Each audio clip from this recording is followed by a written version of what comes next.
Hey guys, I thought I would do a vlog of what I've been up to this week because this has been a pretty crazy week as far as like just different stuff that I've started to pick up and finally got in the mail, different like tragedies. I've got a couple tragedies to share with you guys too. So I will start with Paradise Fibers. So they sent me the wrong shit. And that has never happened to me. I've been ordering from them since like 2016. So it's been roughly 3 years now. 2.5 probably. And they've never sent me the wrong thing. But the thing is that I ordered a pound of Corriedale Cross and they sent me Cheviot. I ordered a bunch of things because I ordered black baby alpaca because I loved their baby alpaca so much that I ordered the black because I'm going to do some sock blends with the black baby alpaca. And I ordered some cotton from them. I ordered some cotton from them last minute because they ended up calling me to say that there might be a delay on the black baby alpaca, but then they were like, oh wait, we just got the shipment. And I was like, oh, y'all just got a shipment? Do y'all have cotton in that shipment? So I ordered over the phone to add 8 ounces of cotton to my order. And then they fucked up and they sent me a pound of Cheviot instead of a pound of Corriedale Cross. Now, for those of you who don't know the difference, Cheviot is very crimpy. It's kind of rough. Like, if I'm touching my merino and I'm touching that Cheviot, I'm like, ew, fucking Cheviot. You know, like, if you have that comparison. The Corriedale Cross is supposed to be a mix. It's supposed to have a little bit of, it's supposed to be like soft, kind of like merino. But it's also supposed to have more of a crimp to it. But it looks more wavy. It doesn't look fucking crimpy. It looks wavy. They sent me the wrong thing. So I had to call them up and let them know. So they're sending me my pound of Corriedale Cross. And they're going to put a shipping label in there. So basically I'm just going to take my Corriedale Cross, slap the fucking Cheviot in there, change the label, and send it off. But the thing also is that the closest UPS store to me is 1.25 miles away on my bike. So I have to ride my bike 1.25 miles away to get to that fucking UPS store. So, yeah. Not too happy about that. And I wanted to dye some Corriedale Cross sock blends, like with my other sock blend. I was going to do the alpaca and the Firestar and the Corriedale, as opposed to, you know, using the merino. But that was not to be, apparently. Whatever. Then it was like, ugh. Okay. So I ordered my spinning wheel from JMSwheels, and this one is less tragic. So I'm sharing this one with you guys next because it's less tragic.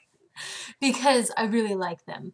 I like what they're doing. I love that they are making spinning wheels for $250, or you can buy $300 for all the bells and whistles and the extra bobbins. So I ordered the $300 one because I was doing really well about a month ago. And after about a week, I decided to just text them for a status report. And I was like, don't work yourselves too hard, because like, oh my God, I can't even be mad that it's going to take so long because it's a steal. I cannot believe that they are only charging $300 for these wheels. I mean, I think they should do like $300 at least for the basic model, and then $350 for the bells and whistles package. That's just me. So I feel like they're underpricing themselves. If y'all want to take advantage of that, take advantage of it. I totally did. But I like what they're doing because I like... Brad, what are you doing? Trying to get into the bathroom?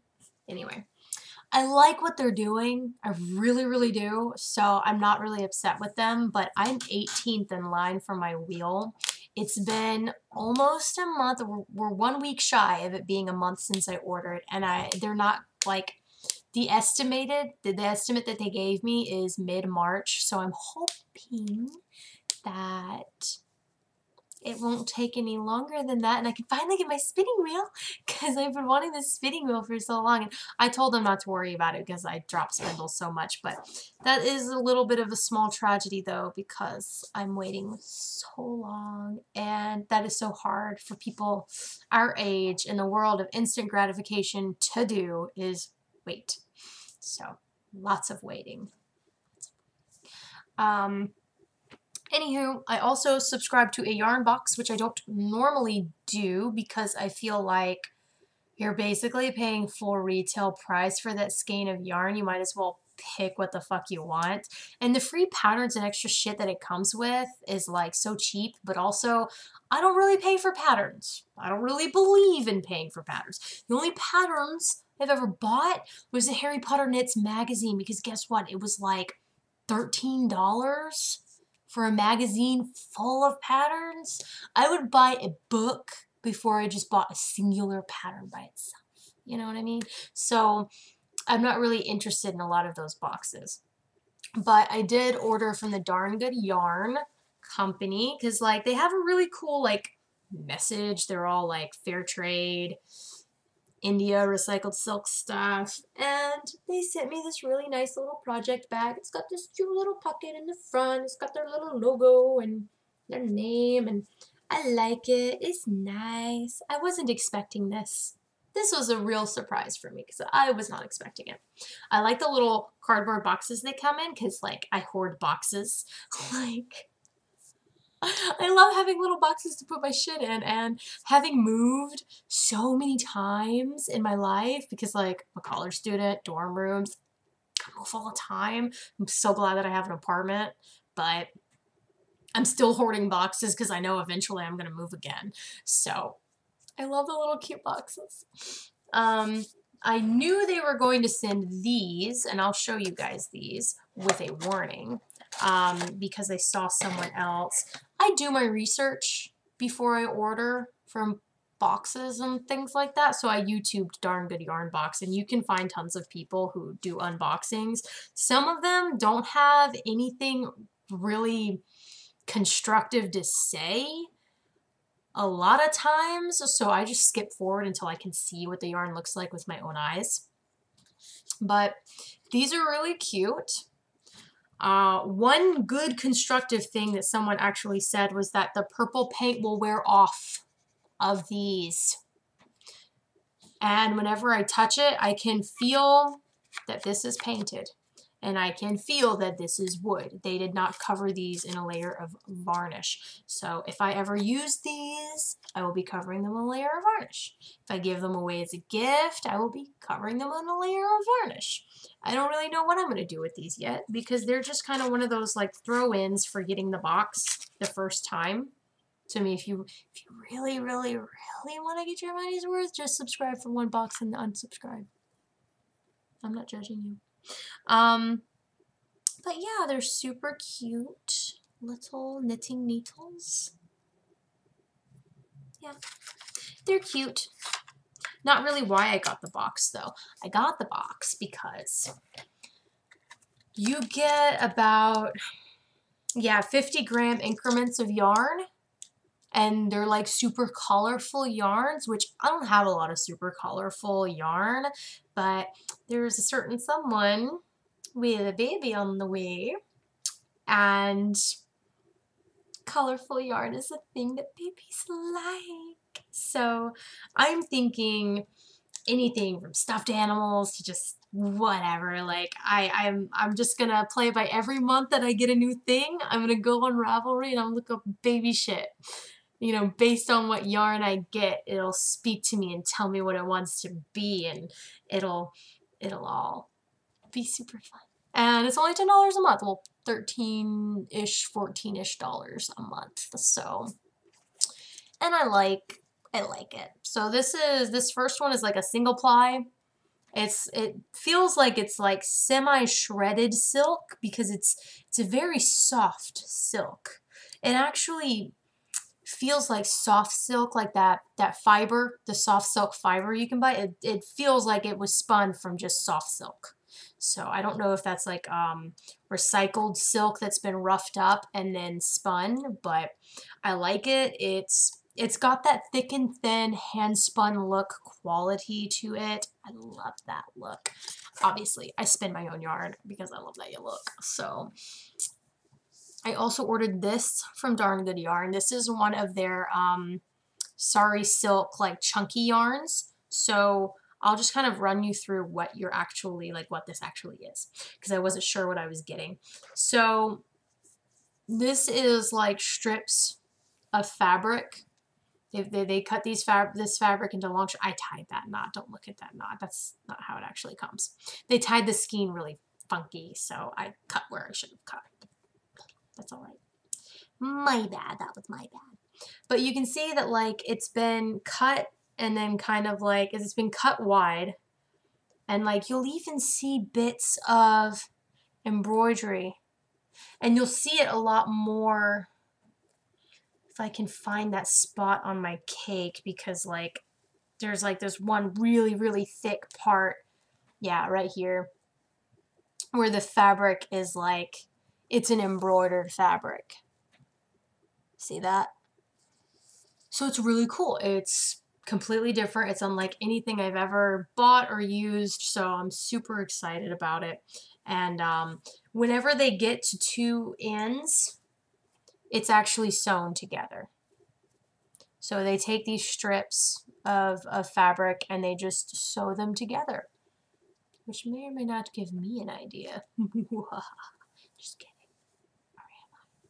Anyway, so I'm going to give this a try doing hairpin lace. I am nervous because, and while I was winding this was such a bitch to wind because I'm not sure if you can see the edges of the fabric are coming off in places, and there's these little strings hanging down, and I had to cut a lot of the strings off my Swift.